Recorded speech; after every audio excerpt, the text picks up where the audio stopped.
Hello, hello. Happy Monday, everybody. Welcome to another episode of Learn with Lo. Excited to be dropping in with you guys today. Hopefully over your lunch break, you can take some time and, invest in yourself.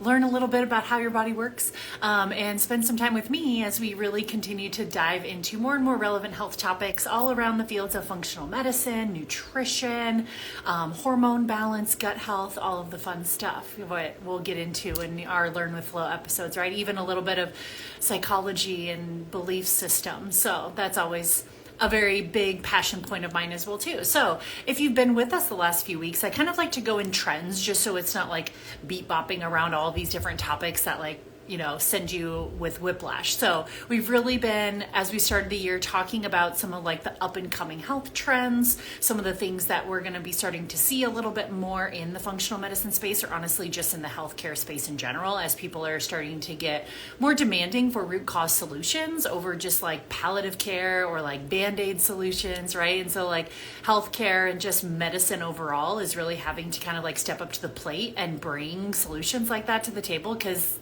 people would be talking, right? They're demanding that, which I think is freaking fantastic. I love it. Super excited to be on the forefront of a lot of that and kind of double clicking on some of those trends. I think one of the biggest things that we're going to start to see even more so than ever is this understanding of gut health. And I guess maybe not completely understanding it, but being more open-minded to the role and the influence that our gut health plays on our total body metabolism, all the way from blood sugar balance to hormonal support to detoxification, right? There's so many different avenues that we really want to loop in a lot of conversations around gut health. So we took a whole opportunity to talk about what we're still getting wrong about gut health, individuals that are trying to spot treat the gut or not take it into overall consideration of how much it impacts other areas, like symptoms that aren't even gut health symptoms, make me think about the gut when individuals present with food sensitivities or individuals present with skin issues or neurological issues, behavioral issues, mood changes, right? So a lot of things can happen even outside the gut. And then that conversation really led us to thinking about what we're not understanding well around things like food sensitivities, right? And that's what we talked about last week. So when we continue to kind of look at this world of gut health, I will say on a broad spectrum basis, more often than not, I would say unanswered or unresolved gut issues tend to be individuals dipping their toes in the water of this functional medicine space, right? Not every situation, right? But a lot of times I would say the gut stuff is usually where people start to think outside the box, right? Or individuals that end up having kind of mystery symptoms or conditions that aren't being solved by conventional medicine spot treatment strategies. And ironically, even there's usually some sort of tie into the gut, right? And so I love that I get to be part of this functional practitioners and resources where I really get to kind of swoop in and help individuals be able to look at more of a holistic total body approach and utilizing a lot of treatment strategies that sometimes are overlooked even from a conventional medicine standpoint as well too. And so I will say though that when we think about this this world of functional medicine and gut health and food sensitivities, right? I think one of the first things that a lot of people think about are this world of functional testing, right? And we've touched on this a lot before. If you've been a current or past client of mine, you've probably heard about some of the functional testing, maybe even participated in some functional testing like stool testing, salivary testing, urinary testing, or even blood work, but looking at it through more of a functional lens, right? And I will admit that a lot of times, especially in the world of the gut health type of thing, this is where I tend to see even a lot of my fellow functional practitioners turn into a freaking kid in a candy store, right? And all of a sudden, they can't contain themselves, right? And they're I'm going to order all of the tests. We're going to order all of the supplements. We're going to start all of the protocols. And they're just they just met the person and they're slinging GI map tests and food sensitivity tests and Nutri-Val equations. And it's heck, why not throw in a heavy metal test and a mold mycotoxin testing as well too? It's whoa, right? It's and these people just get swallowed by this world of functional testing because they feel they want all this data, they want all these answers, and it's great, but sometimes it's just overwhelm, right? Especially on the end of the patient, because the patient ends up then getting sent home with like this allowed or not allowed foods list that's like a mile long, 40 different supplements, and like more anxiety than they walked in the door with. Right. And so this is where, like I said, I kind of want to create even a little bit of separation, knowing that even within the functional health space, functional practitioner space, there's really not going to be two practitioners that are, identical. And that's where you're starting to see more and more, I think, even within the functional health space, of individuals that are also getting kind of like spot treatment strategies, or what we've talked about before, like greenwashed conventional medicine. And that's what I'm here to shine a little bit of light on, especially because I think there's lots more information and lots of hype coming out around like functional testing, right? And especially those individuals that come in and see me like with gut issues tends to be kind of that first step into this world of like functional testing. And don't get me wrong, I love me some good functional testing for gut health issues, but I think the most common and like, I don't know, unfortunate trend that we're starting to see even amongst the world of like holistic or functional or alternative medicine practitioners is like really diving in like too hot and heavy with some of these functional labs before there are certain things that are discussed and mastered first. So that's where I really want to take a lot of our conversation today, is like mirroring these conversations we've had around what we're getting wrong around gut health, what we're not understanding around food sensitivities, and like that can be a lot of people's kind of like first world into jumping into this functional health, functional holistic kind of approach. And some people end up then even getting like totally bombarded, and we totally miss the forest for the trees, and we try to jump in with all of these like fancy diagnostic testings before we've even really mastered like these two things, right? And that's what I'm going to talk about today, are the two things that I feel like need to be discussed, need to be mastered, need to be part of the overall protocol and coaching strategy even before someone is eligible to discuss something like functional testing, right? To me, that shouldn't be the first line of approach. It should be something that we use downstream once some other factors are like accounted for, right? And again, I see this like common trend with a lot of functional practitioners where they just kind of like go in hot and heavy, ordering all of these labs, spot treating the labs with different supplements. And it's like, whoa. Don't think that this is just something that happens with like new or like green kind of practitioners either. I see it a lot in like old school practitioners as well too, or old school like, concierge kind of practitioners as well, where you kind of like jump in and start to again separate the body into a bunch of different systems instead of coming together and viewing the body as like one complete system, right? That's how I like to practice. That's how I was mentored and taught how to view the body, is not spot treating it and like thinking, oh, when someone comes to me and they have gut issues, right? It's like, I can't take the gut out of the body, tinker with it, and then put it right back into the same system that made it sick in the first place, right? It's like, this has to be a total holistic approach. And a lot of times I feel like there's some major foundations that are missing when a lot of practitioners try to just go in immediately hot and heavy with just like all of these functional tests, right? Like, we're going to run stool testing and food sensitivity testing and mycotoxin testing and NutriEval tests, and I'm going to put you on this for that marker and this for that marker. It's like, wait a second, how does all of this data fit together in like a bigger picture, right? So we can't just take, like I said, one part or one piece out of the body, tinker with it and put it right back in. And we certainly can't like treat the gut without first addressing like some of the habits or patterns or the environment that kind of made the gut dysfunctional in the first place, right? Otherwise, it's probably just going to reoccur again, right? So that's where I always want to make it very clear, like, look, I am just as excited about the information that a lot of these functional tests offer. Let me be the first one to say that I utilize them all the time in practice within the right context and order of operations, right?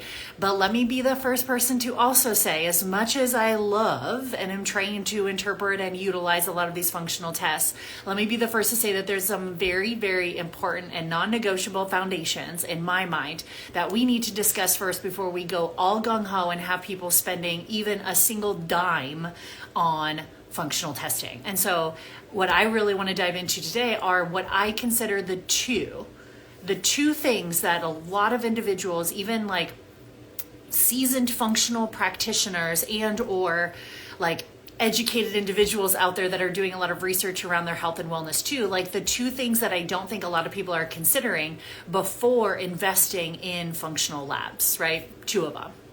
Number one is going to be making sure that we are eating enough. Super basic, right? It's like, do not pass go, do not collect $200. I cannot talk about your gut, cannot talk about your detoxification. We can't talk about digestion, absorption, bile until we have like this understanding of like, are you eating enough, right? Are there missing principles, properties from our overall nutrition strategy? So that's number one. We'll double click on that and talk about it a little bit more.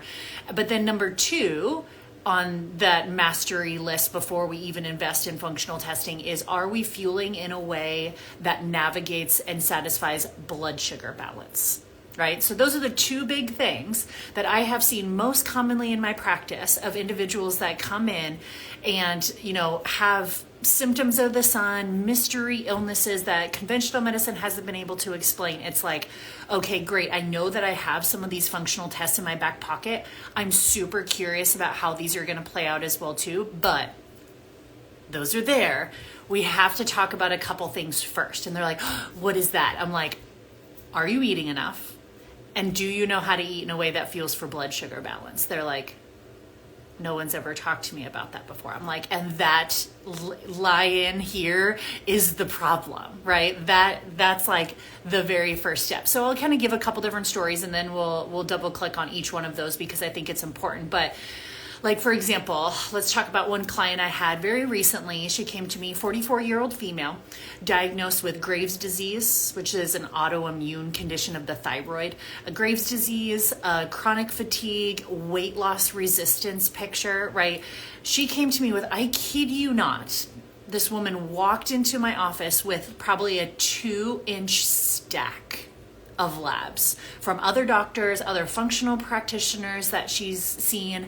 And some of it was like blood work. One of it was even like a gut zoomer panel, which is a stool test and kind of like this, a leveled up specialty like food sensitivity test. But when I saw like 2 inches of stacks of labs, I was like, this is going to be fantastic, right? We're going to be able to kind of like wipe this slate clean and like really see what's been going on under the hood. So she comes to me and she literally at one point put her hands on my desk and leaned forward. And she was like, Lauryn, you're my last hope. And I was like, wow, I'm so honored, right? Come on in. I got some ideas for us. So she had been, I mean, we went through the gamut, right? She'd been giving prescription medications. She had been put on hormone replacement therapy. She was given like 40 different supplements, right? And I asked her, one of the very early questions that I asked her, I was like, what have all of your providers given you as far as nutritional information? And she's like, well, like none. I'm like, none? She's like, well, they told me to avoid gluten and avoid dairy. I'm like, yeah, that's none, right? For the record, that is not proper nutritional advice, right? It's like this woman had been bypassed every single foundation and priority in her body. And we were doing in-depth labs and like nobody asked about her nutrition.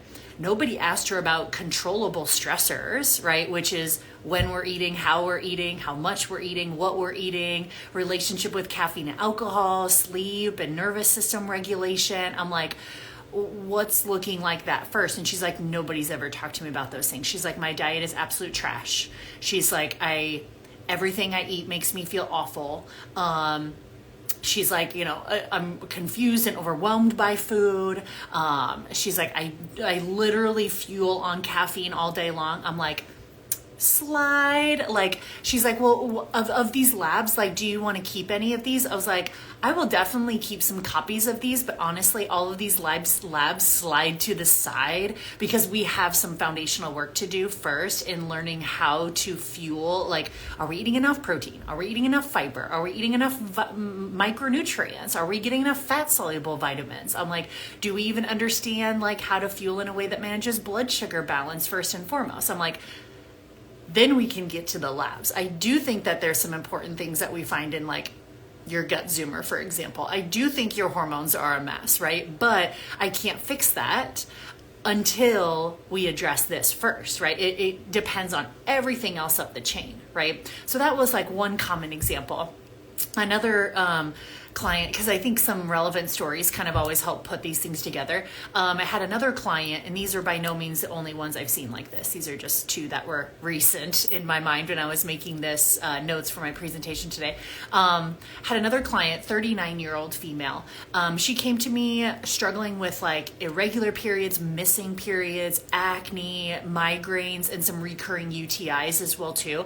Over the course of like 3 years before her and I got connected, she had spent thousands of dollars on functional tests and practitioners and all of this stuff, right?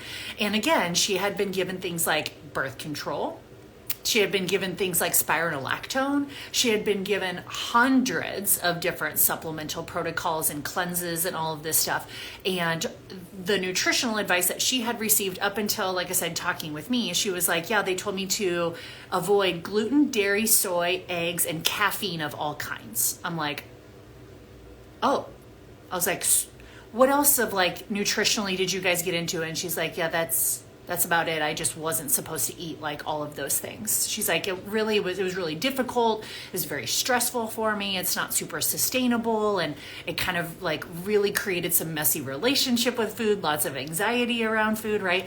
And so I asked her, I was like, if anybody had talked to her about blood sugar, because I looked at her latest labs and her hemoglobin A1C was like functionally low.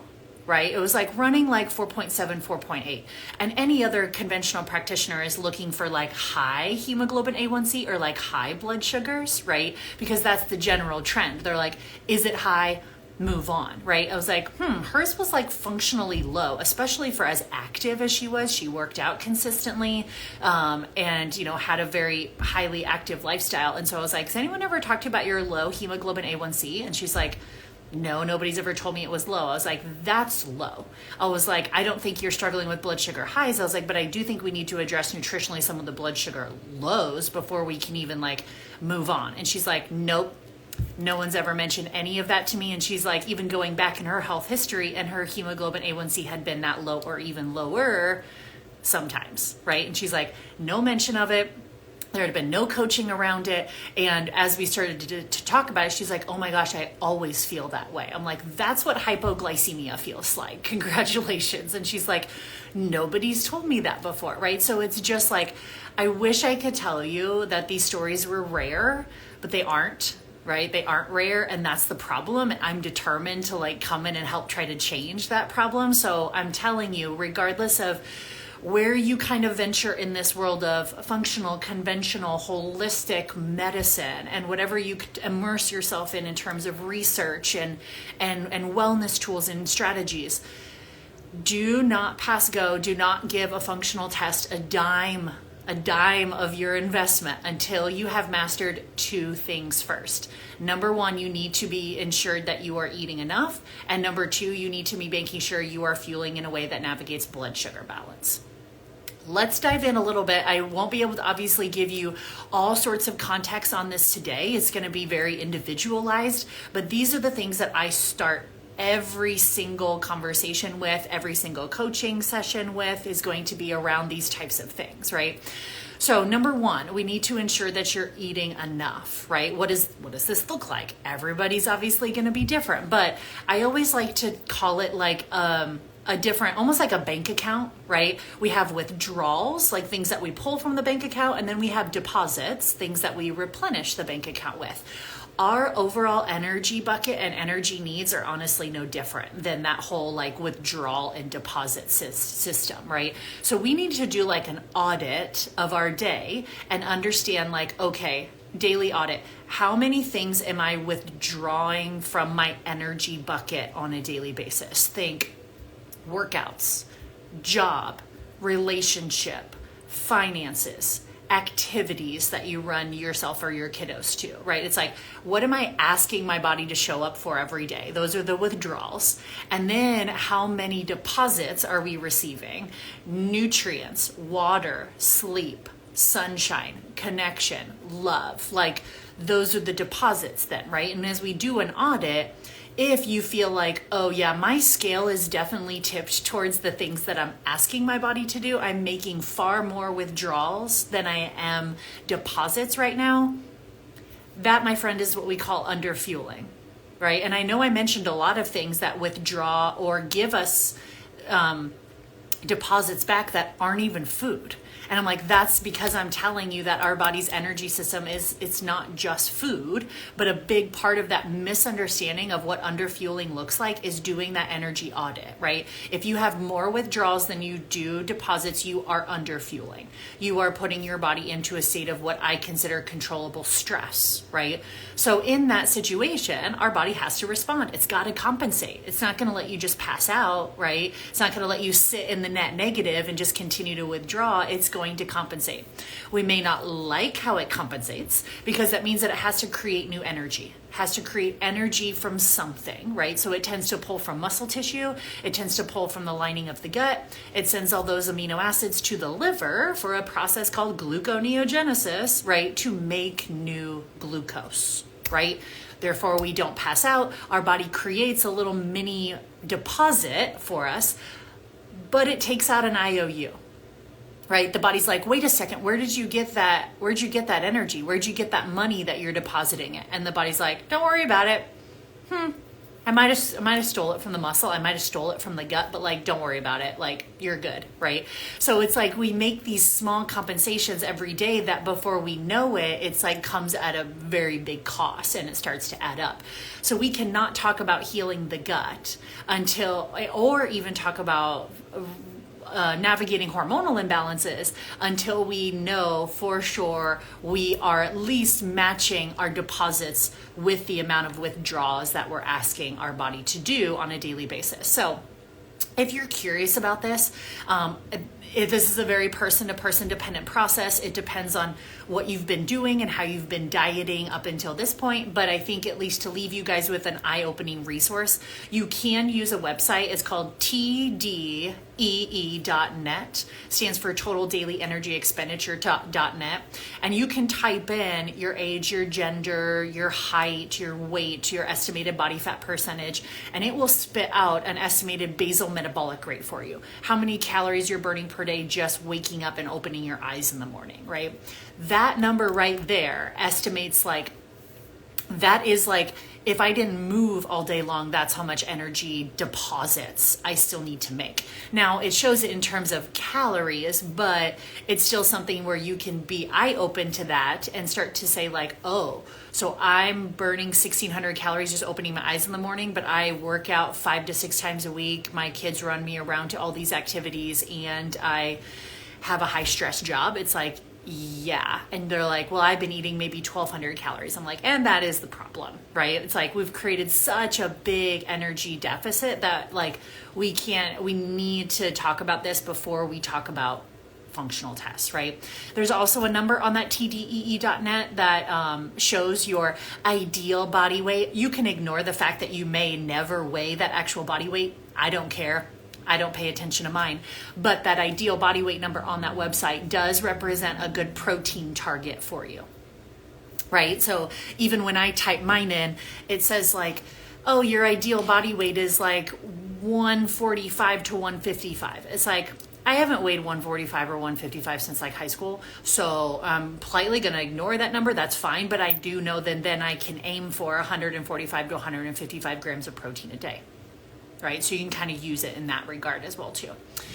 So that's number one, eating enough. Number two, we have to do an audit to ensure that you're eating in a way that promotes blood sugar balance, right? I will be the first one to tell you that when I talk about blood sugar balance, this is not a quantity conversation. I see so many people counting calories, counting macros, and their blood sugars are a mess. This is not a quality conversation because I see a lot of people that show up to me and they're like, I eat clean, and their blood sugars are a disaster, right? So we do not have a fundamental understanding of what it looks like to fuel in a way for blood sugar. And arguably, our blood sugar is the number one most controllable stressor and biggest source of controllable inflammation that our body has on a daily basis, right? So I always think that there's some common blood sugar blunders that people make that prevent them from feeling the maximum benefit of their nutritional strategy, right? So things that kind of can throw our blood sugars off, either blood sugars too high or blood sugars crashing too low. Number one is thinking that meal timing doesn't matter. That's a big one, right? I get that a lot with people that come in and they're like, oh, well, here's my calories and here's my macros. And as long as I hit that number at the end of the day, it doesn't matter how I hit it, right? I'm like, incorrect, right? Meal timing does matter. Our body does not think in terms of a full day. Don't try to put that on yourself. Your body actually wants consistent mindset across all meals. So meal timing does matter. Ironically, our insulin sensitivity is even linked to the light and dark cycles of the sun. You are more insulin sensitive in the morning than you are in the evening. True talk there, right? So you could eat the exact same meal at 8 a.m. and then eat it again at 8 p.m. and have two wildly different blood sugar responses, right? A better blood sugar response happening in the morning, right? So we know this. We don't always follow it, but we kind of know this innately that meal timing does matter. Number two for blood sugar blunders is skipping meals, especially skipping breakfast. I just kind of discussed why that is. Our insulin sensitivity is best in the morning, and it tends to keep us from overeating then later in the evening. So a lot of times I'll see people, they're like, I don't trust myself in the evening. I dive headfirst into the pantry. I have no control or willpower. I have a sweet tooth. I'm like, what if we ate more during the day? And they're like, oh, no, because I have to save my calories for the evening because I don't trust myself that I'm not going to binge. I'm like, yeah, but why you're binging is because you think that your body can somehow save calories for the end of the day. I'm like, how is that working for you? And they're like, I'm 30 pounds overweight. I'm like, yeah, so it's probably not working really well for you. Let's try something different than skipping meals or skipping breakfast. Other blood sugar blunder is people that live off of snacks all day versus actually eating a meal. I call them just fueling on survival snacks versus knowing what it actually looks like to eat a legit meal. So this is kind of where I see this sometimes too. And we can laugh at each other. There's no judgment here. We've all been here. But it's shocking to me how many times people, especially women, have no concept of what a meal actually looks like. They think a snack is a meal. I'm like, no, that's a snack. That ain't a meal, right? And so it's just kind of we're so conditioned by diet culture to think that actually looking at a healthful and balanced meal, I can't tell you how many women are like, oh, that's too much food. I'm like, too much food? That's half the amount of calories you were actually eating in snacks at the end of the day. They're like, that's a big meal. I'm like, yeah, but at the end of the day, you still actually end up in a caloric deficit than where you were at before because I'm saving you from nosediving into 800 calories of snacks later, but okay, right? So diet culture just kind of completely distorts what an actual healthful meal looks like, and then it sets us up for failure later, right? And we keep coming back for more. So I would say another blood sugar blunder is backloading the day, right? Not eating enough during the day because, oh, I'm too busy to eat. And then we end up starving and ravenous at the end of the day. And like I said, that doesn't really work. Even if you hit your macros, that's not how the body works of saving 1,000 calories to have at the end of the day. I'm like, probably not working well for you, right? And then the last one, blood sugar wise, is undermining the role of caffeine. That's a big one, especially caffeine on empty stomach can throw blood sugars for a loop, right? So even as I start thinking through some of these things, we can't even start talking about functional testing until blood sugar is balanced first, because that's going to negatively impact gut health, detox, thyroid function, hormone balance, right? So there's this whole world out there, and I know it's intriguing and I know it's exciting, and don't get me wrong, I utilize it too for the right individuals, but I talk about this a lot with my clients. I'm like, I do the functional testing, it's there, it's in our back pocket, but you're gonna have to earn it. Right? It's like there's going to be some things that I need to see on paper are happening first before I'm willing to kind of dive into that route, right? It's like if I come to the table and like the only conversation you've ever had around nutrition is what not to eat. Well, I was told not to eat gluten or dairy or soy or eggs or caffeine. I'm like, yeah, but like, do we talk about the importance of like eating enough? Or like when you do eat or what you do eat, how to eat that in a blood sugar balanced way? Or if you come to me with all of these fancy functional tests and no one's talked to you about nutrition before, like to me, those are like, do not pass go. These are our first fundamental things to master. And that's me saving you potentially hundreds of thousands of dollars of functional tests that like still go back to nutrition first. So I don't mind if individuals are like, oh, can we do the Dutch test? Or can like, we're going to do that in context with the nutritional changes as well too, right? So that way it comes full circle. So my role as a functional practitioner is to kind of help you understand like symptoms and concerns. They're actually related together. There's usually a root cause of the issues. We want to zoom out and kind of treat the body holistically and not in like isolated parts or pieces, right? And sometimes that can even happen in functional medicine with some of these labs. So if you've been digging into or curious about some of these functional labs, drop any questions you have in the comments below. Happy to help answer or guide you through those. But I do a lot of the functional labs within my one-on-one coaching program. And so you can always go to my Instagram bio there. There's a link in my bio and it has a bunch of different places to kind of redirect you to courses, as well as a link there to apply to work with me one-on-one if you're interested in kind of digging into some of these more functional labs. But I am going to coach you on nutrition first, making sure that some of those foundational pieces are met, because that's how I, as a practitioner, am definitely going to stand out and be different in that regard. Otherwise, I don't tend to get people great results, and they're going to continue to have issues. So hopefully this was eye-opening for you guys today. So make sure that you guys are mastering those foundational pieces first before getting too distracted by some of those functional labs. And we'll dig into more conversations like this next week. So enjoy the week, everybody. Happy Monday.